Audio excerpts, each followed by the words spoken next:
Halo boy and girl, kembali lagi dengan saya Ariksi. Pertama-tama saya akan perkenalkan diri. Nama saya Farhan Arik, Fauzan Adibria, NIM 90, kelas C.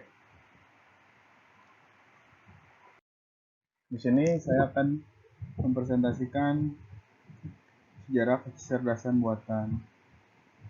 Istilah dari kecerdasan buatan pertama kali diciptakan pada tahun 1956 dan hingga saat ini pengguna semakin populer di tiga segi peningkatan daya dan penyimpanan komputasinya.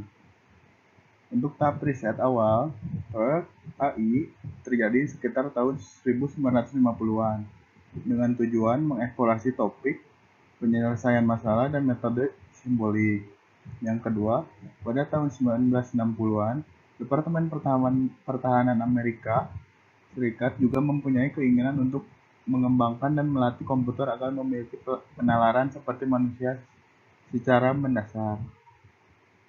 Sekitar tahun 1970-an, proyek DARPA (Defense Advanced Research Project Agency) berhasil menyelesaikan studi kasus mengenai pemetaan jalan, dan di awal abad ke-21, tepatnya pada tahun 2003, DARPA juga sukses menghasilkan asisten pribadi cerdas.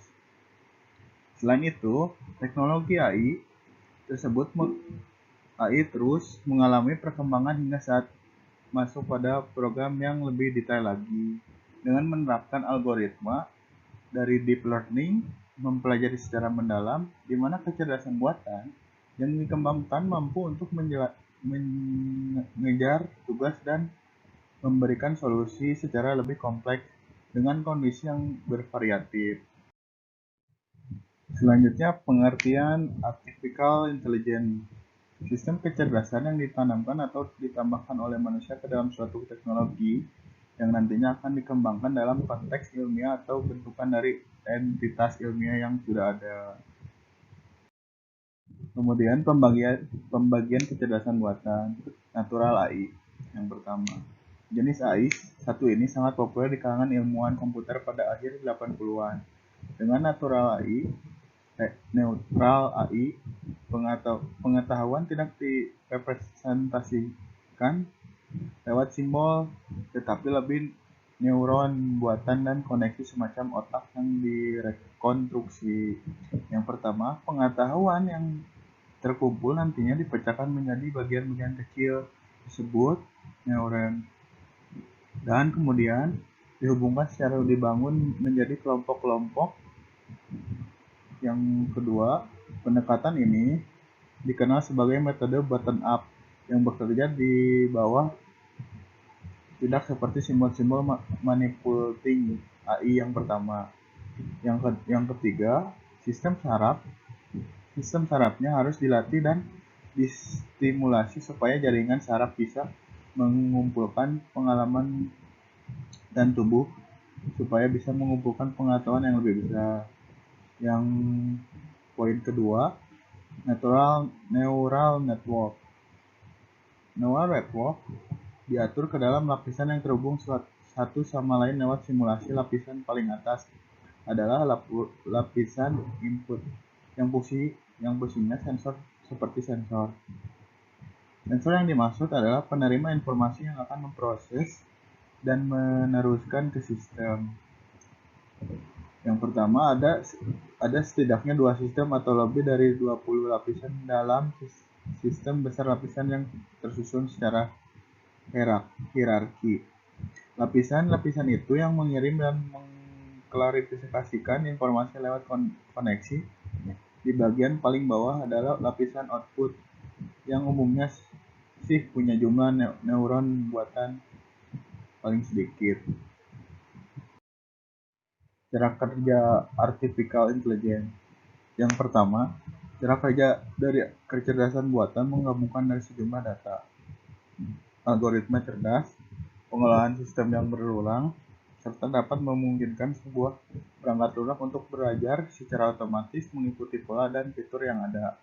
Yang kedua, terdapat beberapa bidang studi luas yang cukupan teori, metode, atau model dari sebuah kecerdasan buatan yang meliputi pembelajaran mesin, jaringan neural, deep learning, cognitive, computation, computer vision, visi komputer, dan pemrosesan bahasa ilmiah. Yang ketiga, selain itu, AI juga dapat dikembangkan untuk mendukung sistem seperti unit pemrosesan grafis, algoritma lanjutan, Internet of Things, hingga API, atau dikenal sebagai antarmuka pemrosesan aplikasi.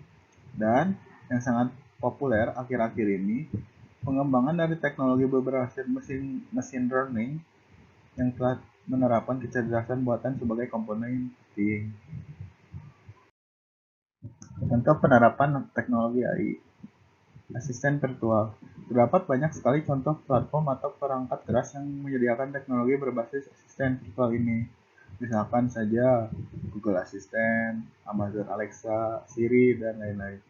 Tugas dari asisten virtual ini adalah mampu untuk mencatat setiap informasi yang dibutuhkan, serta memberikan informasi berkaitan dengan waktu acara Anda. Selain itu, asisten virtual juga dapat digunakan untuk memutar musik, mengirim pesan, membuka aplikasi, dan fitur advance yang lainnya. Dan fitur yang paling menarik adalah kemampuan dalam mengetahui apa yang Anda suka serta memberikan rekomendasi konten yang sering Anda tonton atau akses dalam internet. Yang poin kedua, Deep Face Facebook. Dikembangkan oleh perusahaan raksasa Facebook, di mana memiliki fitur untuk mendeteksi dan mengenali wajah pada postingan foto. Dengan teknologi ini, Anda tidak perlu berusaha payah menandai foto secara manual. AI dapat mengenali wajah berdasarkan data yang berhasil diperoleh, yang mana berdasarkan dari rekomendasi atau saran ketika ada menunjuk sebuah foto yang berhasil diberi tanda. Selanjutnya, bisnis manufaktur dan retail. Untuk penerapan pada bisnis manufaktur yang lebih banyak berkaitan dengan penggunaan Internet of Things atau IoT, yang dimana dapat menganalisis data pabrik secara lebih cepat. Dengan jaringan yang terhubung dengan internet, mampu untuk memberikan pembelajaran secara mendalam dengan menggunakan data yang struktur. Untuk bisnis retail sendiri, AI menyediakan kemampuan dalam belanja secara virtual yang menawarkan hasil rekomendasi yang dipersonalisasi. Selain itu juga, mendiskusikan opsi pembelian dengan konsumen, pengelolaan stok, dan tata letak situs yang lebih optimal. Selanjutnya, manfaat kecerdasan buatan. Untuk mengotomasi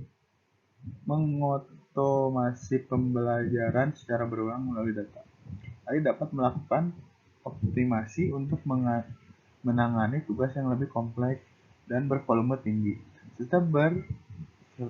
serta terkomputerisasi dengan andal tanpa mengalami suatu kelelahan, yang mana akan berbeda dengan proses otomasi yang dilakukan pada perangkat keras untuk menggerakkan robot.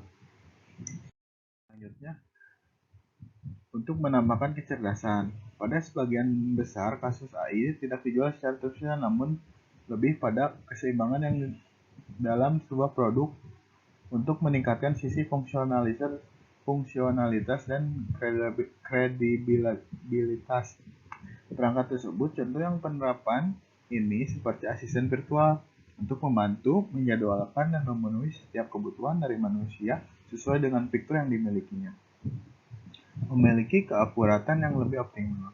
Mempunyai keakuratan yang lebih optimal dengan bantu deep learning, jadi peran data yang akan sangat krusial dan menentukan dalam menciptakan keunggulan yang kompetitif. Dapat beradaptasi melalui algoritma progresif.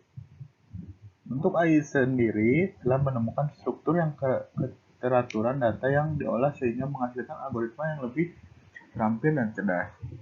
Jadi, dengan bantuan bahasa pemrograman yang dibuat oleh pengembang artificial intelligence, mampu untuk mengajarkan sendiri produk yang telah direkomendasikan secara online. AI dapat menganalisis data yang lebih banyak. Sesuai analisa, data juga dapat dilakukan dengan lebih menggunakan jaringan neural yang mempunyai banyak lapisan tersembunyi. Dengan bantuan big data, maka mampu untuk menyimpan dan mengelola data lebih banyak dan cepat. Semakin banyak data yang diinputkan, maka semakin akurat dengan model pembelajaran yang dilatih.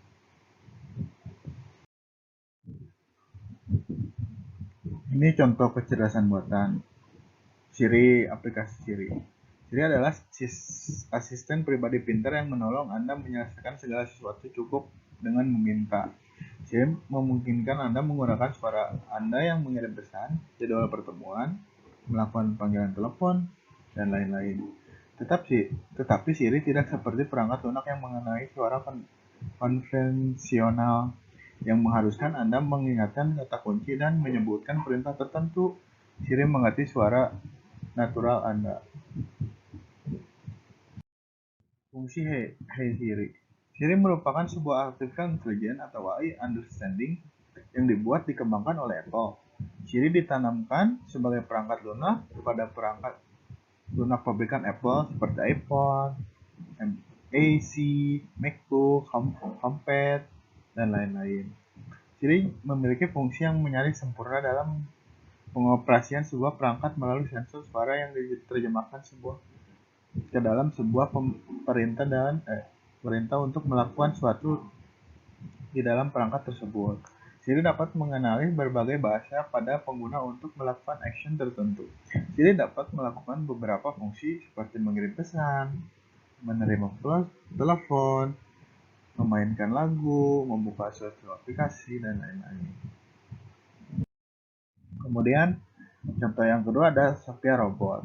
Dirancang oleh Hanson Robotics, Sophia adalah robot mirip manusia diciptakan untuk mewujudkan impian manusia tentang masa depan.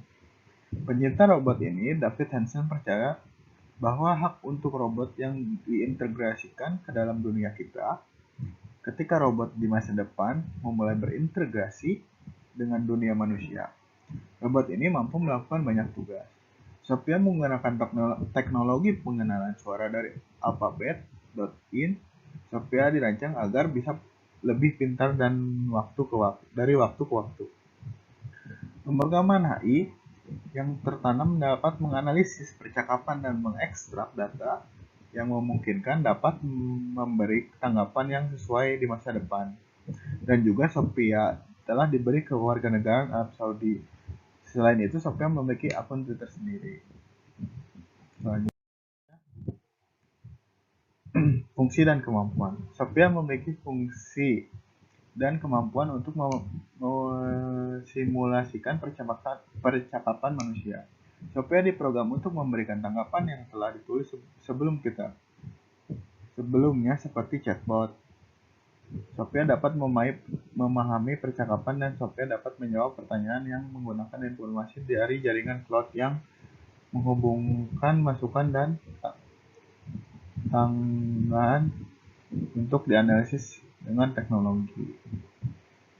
Meskipun Sophia memiliki hanya berfungsi sebagai teman bercakap dan memberikan tanggapan diskusi, Sophia dapat mempelajari setiap informasi yang ia terima melalui percakapan tersebut untuk menyampaikan jawaban untuk pertanyaan yang serupa dengan jawaban yang lebih relevan.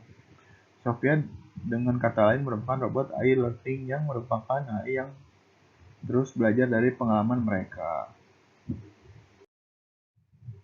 Ini referensinya. Sekian presentasi dari saya. Jangan lupa di like, share, and subscribe. Peace.